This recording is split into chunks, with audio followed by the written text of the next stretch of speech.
अस्सलाम और मेरे आदमी साथियों, आज हम आज़ाद हिंदुस्तान में जी रहे हैं।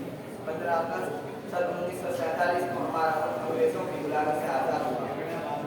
तकरीबन 200 साल की मुसलसल कुर्बानियों के बाद आज़ादी का ये दिन देखना नसीब हुआ।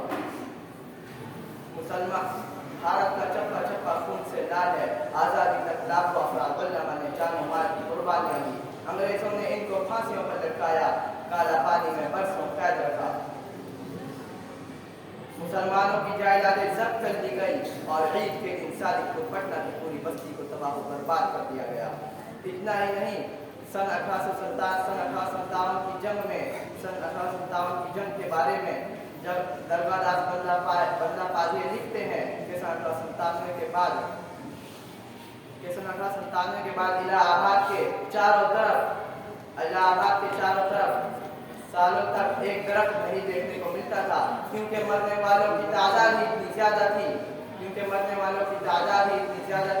कि लकड़ियां तख्तों के जरिए कब्रों में लगा दिए जाते थे। आप सब सोच ही सकते हैं कि जुल्म और सितम का कैसा दौर रहा होगा। इतना ही नहीं, बरतानवी फील्ड मार्शल रॉबर्ट ने अपनी किताब में लिखा है कि सिर्फ सन